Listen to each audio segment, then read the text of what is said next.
Hello and welcome to the TechWomen video series. My name is Shannon Herman. I am a senior recruiter for Alexander Technology Group, and I'm also honored to serve on the board of directors for the New Hampshire Tech Alliance. Highlighting and spotlighting women in innovation is very important to what we do here at the New Hampshire Tech Alliance. We welcome Katie Destramp today to talk a little bit about what she does and why she does it. Katie, welcome. Thanks so much, Shannon. Super happy to be here. I'm Katie Destramp. I'm the Director of Cloud Engineering at Fastly. Fastly is an edge compute platform that focuses on making the internet fast, safe, and engaging for all users.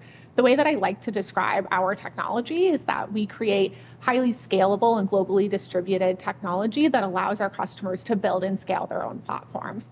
In simpler terms, if you think of your favorite site, if you're shopping on a retail store or watching your favorite streaming service, we bring that content closer to you so that you have a seamless experience. As the Director of Cloud Engineering, I have the opportunity to lead a brilliant team that acts as an extension of our customers' own engineering teams. So they're doing things like helping our customers optimize their services, while I'm doing things like setting the strategic objectives that allow our customers to continue to innovate on our platform. Also serving on the board of the Tech Alliance, and really happy to be here today. Awesome. Well, thank you so much. As you know, we've got a few questions prepared for you. The first is that tech is continuously evolving.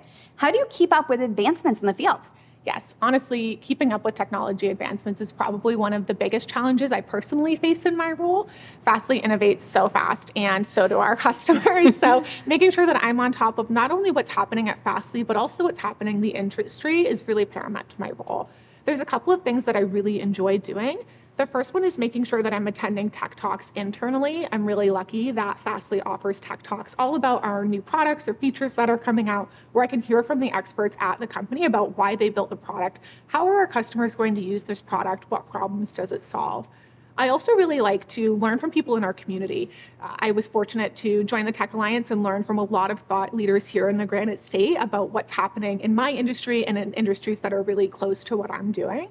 And then sometimes doing something as simple as subscribing to a technology newsletter or listening to a podcast on either a commute to work, or if you're me, walking down the hallway to my home office, to stay up to date on what's happening and knowing not only what's happening now, but what might be coming down the road that I can start preparing myself, my team, or my company for.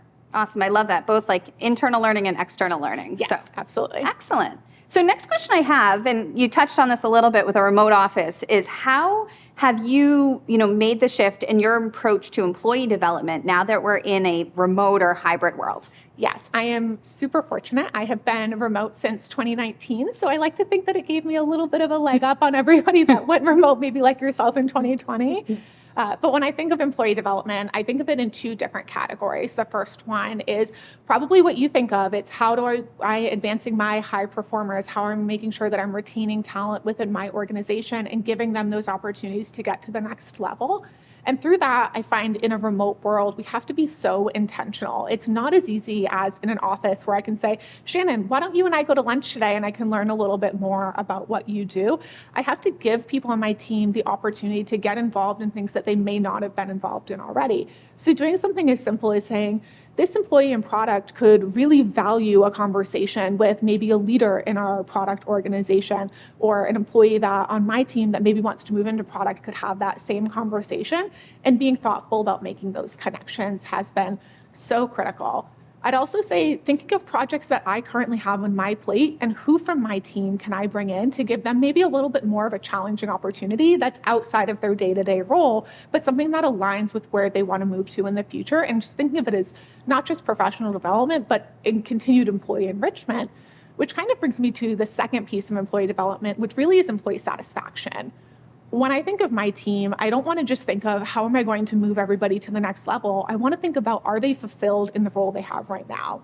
Being remote can be really difficult. It can be really isolating. So doing something as simple as like hosting a trivia hour or playing, Jeopardy as a team on a Zoom together, we can all just laugh and have fun and get out of kind of the monotony of what they're doing every single day.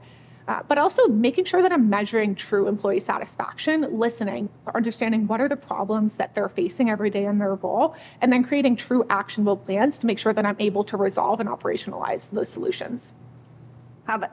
you put a lot of intention into it, and your employees are lucky to have you. I think that leaders that are taking the time to really think through who they have now and what they're going to do next for the organization are going to be the leaders that have fewer turnover and have, happier employees doing better quality work. So well done to you there. Thank you. They're a great team. Yeah, awesome. And then the last question I have is just around like resources or support that you've had in your career that has helped make an impact for you. Yes, I would say my support circle, as I like to call it, is probably the number one reason that I've gotten to where I am right now. I think most paramount part of that whole group has been finding a mentor that works for me. I was fortunate to find a mentor earlier on at a prior company that I've stayed in contact with that really believed in me from the beginning that I could move into leadership. And I think sometimes people think of mentorship as maybe this like really structured program that they have to check all of these boxes and meet 2 times a week and have it be really formal. And some companies, including Fastly, do provide wonderful mentorship programs, but it's also important to just look into your network. Who do you know that possesses a skill that you want to develop? Or maybe they're in a position that you want to be in and you don't know how they got where they are. And just reaching out and simply just saying, hey, can we talk about this? Let's get coffee. I want to learn, can open the door to that conversation, but also maybe some opportunities that you may not have been presented with if you hadn't had the conversation. And then the other piece I think of my support group is just being surrounded by like-minded women. I'm really fortunate. I lead the Women and Gender Equality Employee Resource Group at Fastly, which is awesome. Yeah, it's a group of I think almost 260 women. Wow. That meet on a regular basis, and we talk about what are the problems we're facing, what tools do we need, what resources are available to get us to the next level. And I would say if anybody doesn't have an employee resource group, start one. First off, if your company doesn't have one, be that change. Or look out into your local community. I know you lead TechWomen, TechGirls, which has provided me with a lot of networking opportunities to meet people that are just in my corner. And sometimes having somebody that's rooting for you from the sidelines is all the confidence you need to take the next step. Yeah, sometimes it's easier to ask those hard questions to someone outside of the organization when you're looking for help. So. Absolutely. Yeah, completely agree. Excellent. Well, thank you so much for joining us today, and we appreciate having you. Thank you so much. It's been a pleasure. Thank you.